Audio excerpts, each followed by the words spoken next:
Hey there, I'm Miss Bristow. I'm your instructor for English 111. I've created a presentation to show you, since I can't be there today, to help get started with the course. First thing that I'd like you to do in this class is sign up for the Remind app. The Remind app you've probably used with your church or with sports or even with other classes at this college. It just allows me to send you texts without having your personal phone number. So when the course is over, we can end the class and we don't have to be in contact anymore after that.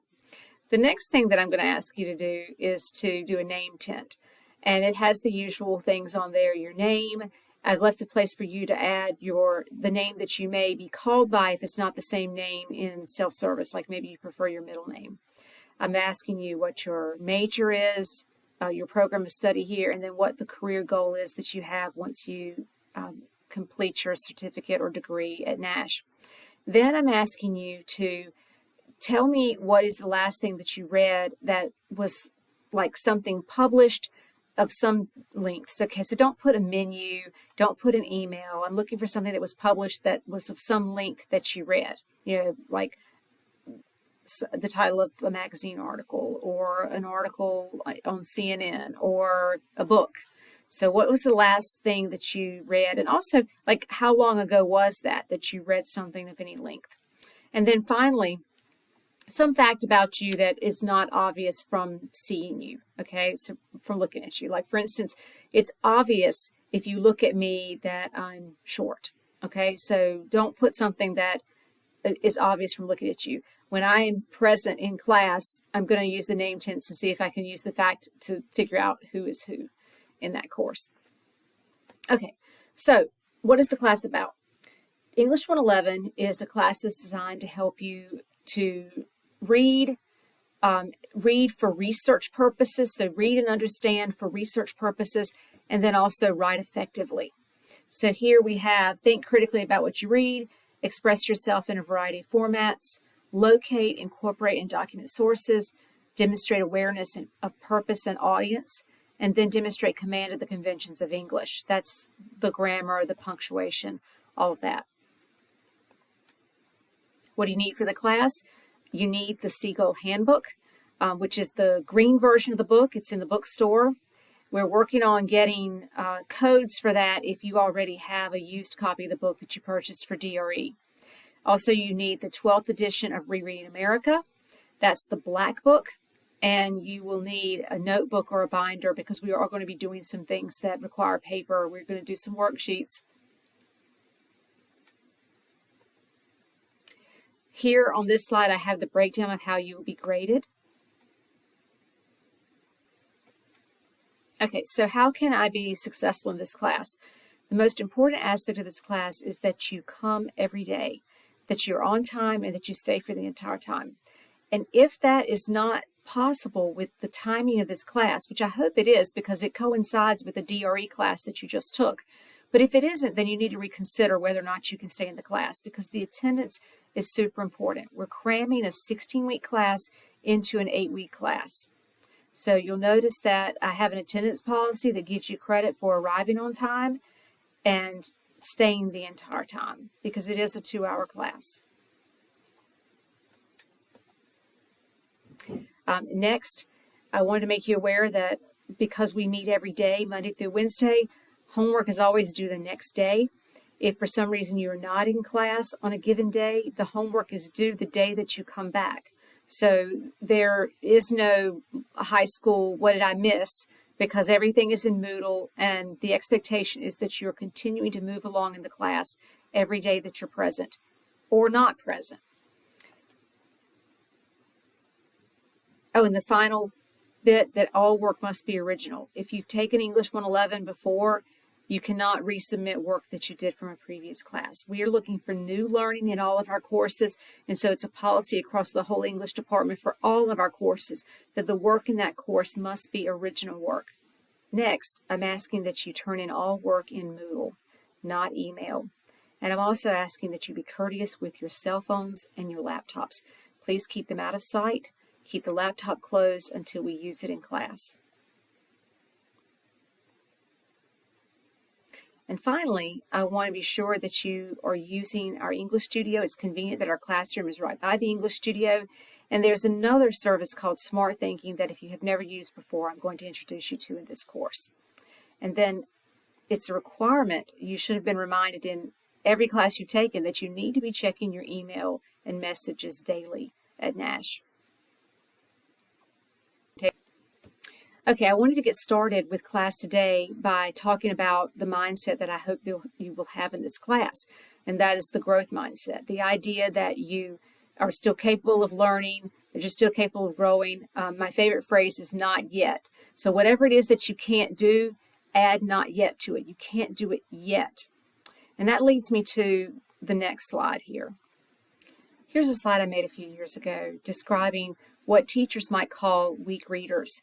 So there was a researcher who did some surveys of students who called themselves weak readers, which, by the way, would be a fixed mindset, the idea that you can't get better.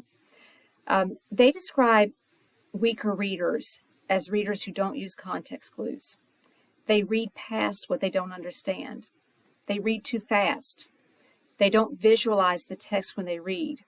They don't hear words when they're reading. Like when I'm reading, I can hear my own voice.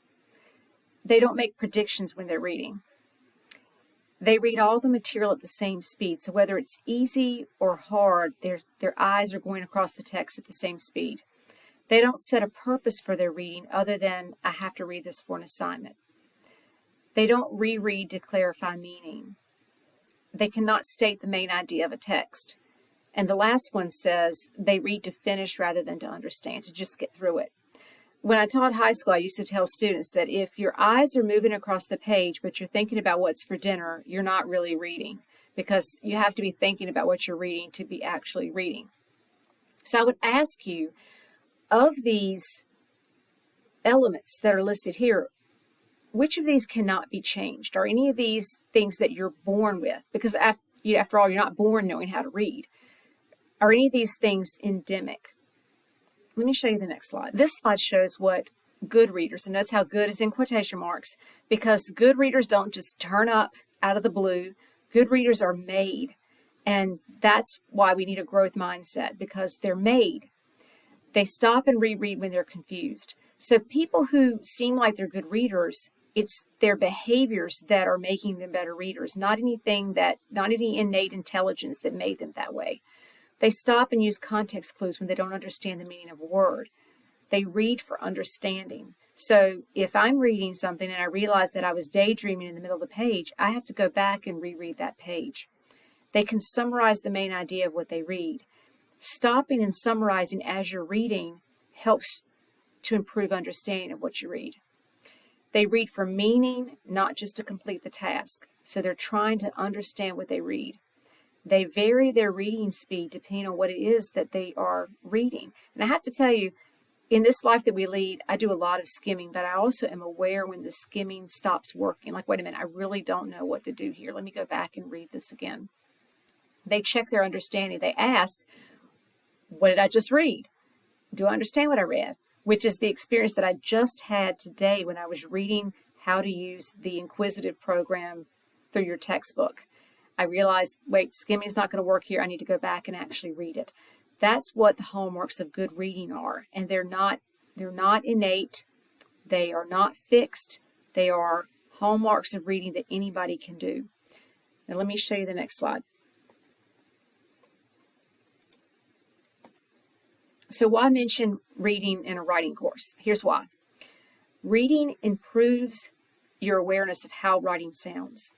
So how writing sounds is like, complete sentences, subordinate clauses, the way it reads in your head when you hear that voice. Readers have a better awareness of how good writing should sound because they've read so much good writing. Readers typically have stronger grammar skills because they have watched the punctuation in that reading over years and years of reading. And writers need to understand their research. So even though this is a writing class, you have to understand what you read because you're going to be using what you read as evidence in what you write, the supporting details in your quotations. You have to understand what you read in order to choose a good quotation to support whatever the idea is that you're writing about. And then finally, most professional writers, though that's not our goal in here, are avid readers. So there's a strong connection between reading and writing, and we will be doing both in this course. Now, lastly, here's the main reason why you need this.